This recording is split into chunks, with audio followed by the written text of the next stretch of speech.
Quarta-feira, 9 de novembro, e em sessão ordinária, projetos em tramitação para discussão e votação, e as reuniões das comissões temáticas aqui na casa. E você vai acompanhar ainda a estreia de hoje no programa Alego Mulher. É agora, no Alego News.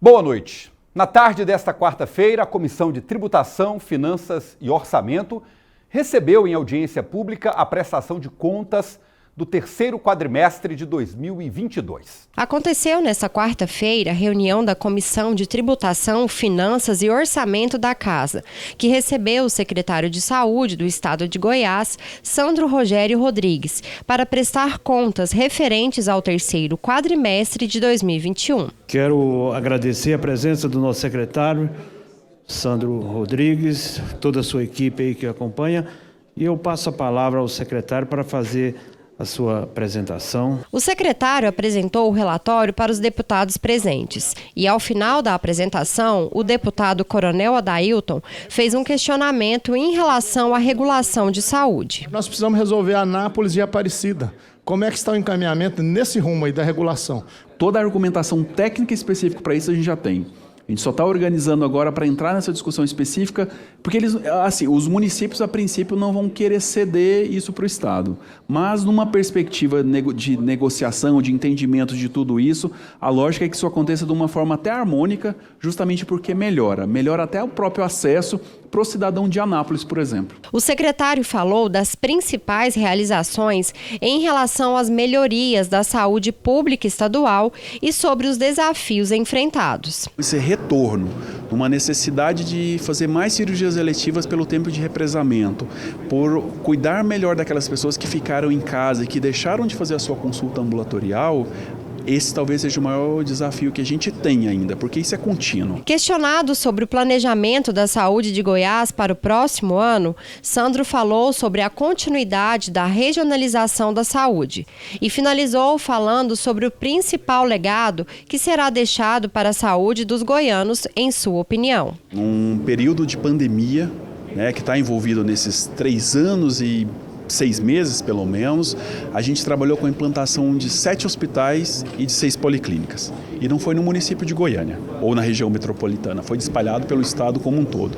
Então isso provocou uma verdadeira revolução no sistema de saúde aqui do estado de Goiás. Que para nós, e aí vou me incluir nesse grupo de profissionais de saúde, é algo extremamente importante. Que a gente via pessoas que deslocavam 1.000 quilômetros entre ida e volta para fazer uma simples consulta com um cardiologista ou com um dermatologista aqui.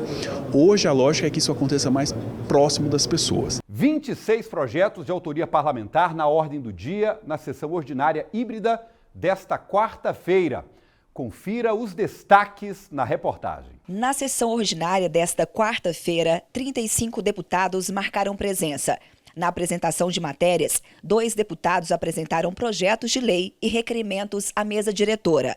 O deputado Coronel Adailton apresentou o projeto que obriga cartórios a disponibilizarem todos os tipos de certidões com escrita em braille. Essas pessoas necessitam realizarem os atos da vida civil conforme todos nós realizamos. Eu costumo muito dizer isso na Comissão de Turismo, da qual faço parte. Busco incluir as pessoas com deficiência no turismo em Goiás e também nas outras atividades. Essa é mais uma das nossas ações voltadas para esse tema. As pessoas com deficiência são realmente especiais. Nós que nos dizemos, às vezes, entre aspas, normais, precisamos aprender muito com as pessoas que portam deficiências, principalmente nesse campo. O deficiente visual, ele desenvolve muito mais os outros sentidos que, às vezes, entre outras palavras, nós podemos dizer que ele enxerga muito mais do que cada um de nós.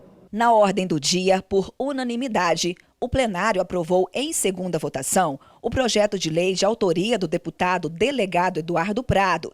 A matéria dispõe sobre o reconhecimento do artesanato feito com capim do brejo, em Serranópolis, como patrimônio cultural goiano. Destaque também para aprovação em definitivo do projeto que obriga as concessionárias de pedágio a aceitarem pagamento com cartão de crédito ou débito. Outro projeto aprovado em segunda votação foi o que dispõe sobre medidas para incentivo ao uso de biomassa para geração de energia renovável.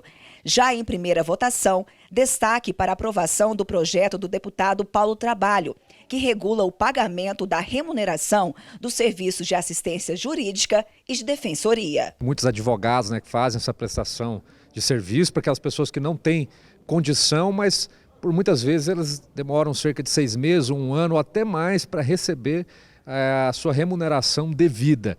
Eu não sou da área do direito, eu não sou advogado, mas eu me solidarizo com essa classe, e a gente tem um jurídico também muito competente, muito preparado, que me ajudou a elaborar esse projeto, de forma que a gente possa então ajudar para que os nossos advogados possam receber mais rapidamente por seus serviços. Logo após a sessão, foi convocada a comissão mista. 7 projetos foram apreciados.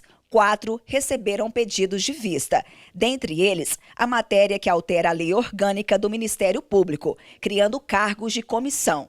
Os pedidos de vista foram feitos pelos deputados delegado Humberto Teófilo, Antônio Gomide e Coronel Adailton. A estreia de hoje na programação da TV Alego é o Alego Mulher, com a participação de Jovelina Barbosa, professora aposentada que concedeu entrevista à jornalista Fernanda Cândido. No Alego Mulher, que está começando agora, te apresento Jovelina Barbosa da Silva.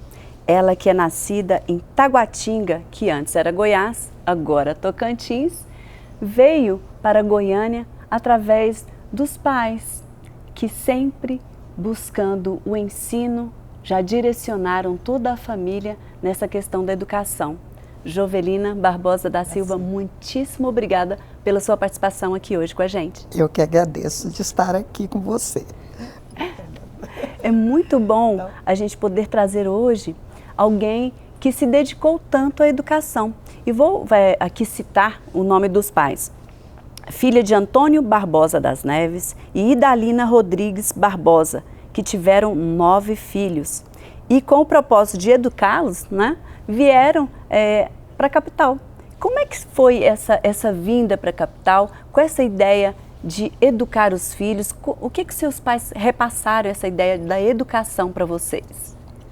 Meus pais eram analfabetos, moravam na roça, lá em Taguatinga. E a roça era um lugar assim, muito distante. E Taguatinga era uma cidade de uma pobreza extrema. Mas meus pais, com o propósito de educar os filhos, eles vieram de lá em 1941. De Taguatinga para Goiânia. A senhora veio bem menininha, né? A senhora nasceu em 37? Perfeitamente, eu tinha 4 anos de idade. E meu pai, com o propósito de educar os filhos, ele largou tudo, a roça formada, gado, nessa roça, nesse lugar que ele morava, e tudo, e montou os cargueiros para a viagem. Então, essa viagem foi longa e nós tínhamos, assim, esses cargueiros tinham umas bruacas de couro que carregavam os mantimentos, os animais, que era uma tropa de animais na estrada todinha. Essa estrada, nós dormíamos, às vezes, debaixo de árvores. Era ele com 7 filhos, um tio que foi lá nos buscar. Então, nós vimos naquela tropa, andando. E uma viagem longa, né? Viagem longa. Levamos 4 meses para chegar em Anápolis. E nós, eu tinha 4 anos e minha irmã mais nova tinha 2 anos. E ela era gordinha e eu magrelinha. Então, meu pai tinha que botar uma cabaça d'água dentro da bruaca que eu vinha para equilibrar com o peso da minha irmã, que era bem gordinha. E quando o animal ia beber água no riacho, que chegava assim, ia beber água, que ele abaixava, eu caía na bruaca da minha irmã, porque eu era magrelinha, e a bruaca. Quando foi no Rio Paranã, ao invés de cair na bruaca, eu caí dentro do rio. E como era magrinha, meu pai, quer dizer, a correnteza me carregando e meu pai nadando e foi me pegar muito longe. Então, essa assim, história da vinda nossa para cá foi longa. Nós levamos 4 meses viajando, dormindo nos paióis de fazenda, debaixo de árvores, e esses cargueiros todos, que nesses pousos os animais tinham que descansar também, né? Beber e descansar. A primeira parada foi em Anápolis, depois vocês já vieram para a capital. A senhora começou a estudar quando? Já com que idade? Porque na época tinha uma idade um pouco mais avançada para começar a estudar, correto? Perfeitamente. Em 1941, saímos de Taguatinga, eu tinha 4 anos. Mas já aos 7 anos, eu já estava matriculada no Grupo Escolar Modelo, aqui em Goiânia. Então, eu fiz o primário no Grupo Escolar Modelo.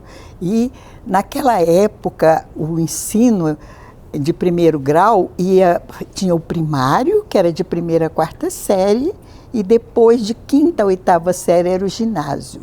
E para entrar no ginásio, a criança tinha, pela legislação, a criança tinha que ter 11 anos de idade, ou então a completar os 11 anos até 31 de julho. O programa completo você assiste hoje, logo após o Alego News.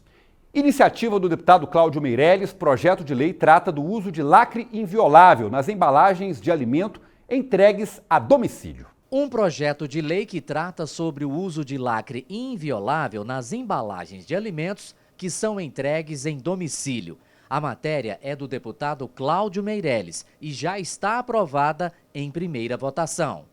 O projeto é assim: restaurantes, pizzarias, lanchonetes, quiosques que fazem entrega de alimentação para consumo imediato ficam obrigados ao uso de lacres invioláveis, aqueles que, quando removidos, deixam sinais de violação. Qual a intenção? Oferecer maior segurança aos que usam os serviços de entrega contra possível contaminação no caminho entre a produção e a casa do cliente. Os lacres deverão conter cortes de segurança que impeçam a remoção, além de resistência ao álcool, água e solventes. Quem não cumprir fica sujeito a multa, R$ 500 por embalagem não lacrada. Projeto de lei prevê a redução de 80% do IPVA para aquisição de veículos elétricos, como política de incentivo. Foi proposto pelo deputado Jefferson Rodrigues uma redução de 80% de IPVA para aquisição de veículos elétricos. A matéria de autoria do parlamentar tem o objetivo de instituir uma política de incentivo, já que a tendência da nova tecnologia beneficia todo o Estado, melhorando o meio ambiente e diminuindo a poluição. A pasta sugere que deverão ser reduzidas em 80% as tributações de IPVA na cota cabível ao Estado, incidentes sobre os carros híbridos convencionais, quando em comparação a dos carros movidos a combustão para os próximos 15 anos. O benefício cessará caso haja transferência do domicílio do proprietário para outro estado da federação.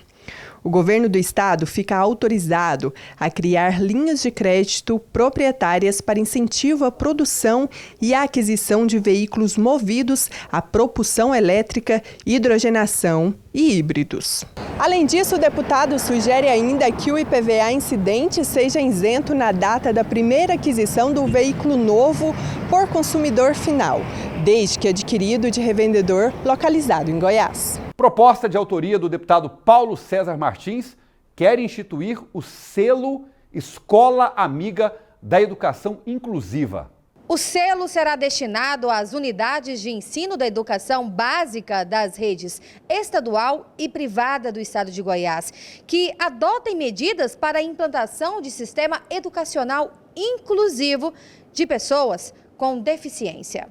Para fins desta lei, consideram-se medidas para a implantação de um sistema educacional inclusivo a adoção de currículos, técnicas e recursos educativos, formação de gestores, educadores para educação na perspectiva inclusiva, adequação dos prédios escolares nos termos da legislação e normas vigentes relativas à acessibilidade, dentre outras medidas. A matéria apresentada pelo deputado Paulo César Martins se assemelha ao projeto de lei em trâmite na Assembleia Legislativa do Estado do Amazonas, mas com adaptações para ampliar a efetividade do selo na legislação goiana e na prática administrativa. Começou hoje a 25ª edição da Conferência da UNALI, União Nacional dos Legisladores e Legislativos Estaduais, sediada em Recife. A conferência vai até sexta-feira. Mais informações com Luciana Martins. Oi pessoal, a TV Alegre participa aqui da 25ª edição da UNALI, aqui no Recife, Pernambuco. Estamos aqui com a diretora de televisão da TV Bahia, que é a TV Alba, a Michele Gramacho, e deu uma palestra super legal, super interessante sobre a variedade de uma grade de programação que pode atrair o público. Foi uma das palestras mais procuradas aqui no primeiro dia de evento, né, Michele? A UNALI é interessante por isso, né? Ela agrega conhecimento, às vezes um problema seu pode ser sanado pela Assembleia de Goiás também, né? É um evento maravilhoso, né? Todo ano tem esse encontro da UNALI e a Astral faz parte. Eu acho assim que é fundamental para essa troca de experiência. Então a gente consegue reunir televisões legislativas do Brasil inteiro, cada uma com sua peculiaridade, seus tamanhos, né? Tem TVs que são maiores, como vocês, né? Então é exemplo do Brasil inteiro. Tem outras TVs que são menores, tem TV que já tem tempo, tem TV que está começando. Nós temos 15 anos de existência, esse ano a TV Alba está debutando e sempre em constante evolução, porque a gente percebe que a gente precisa estar sempre acompanhando as tecnologias da evolução. E aí nosso lema é dar para a gente sair da simples obrigatoriedade legislativa para uma TV interessante. Foi isso que nós buscamos lá na Bahia e graças a Deus estamos muito felizes com o resultado. Aí fomos mudar desde grade até a forma de linguagem, investir em mídia social, reforma de estúdio e uma série de ações que aproximou cada vez mais o público da televisão do público e ó, a sintonize na TV Alba, tá certo a gente. E é isso, essa troca de conhecimento que é o grande diferencial aqui da UNALI. A qualquer momento entramos com mais informações aqui da 25ª edição da UNALI. E o Alego News de hoje termina aqui. A você uma excelente noite, um forte abraço. A gente se fala amanhã. Até lá.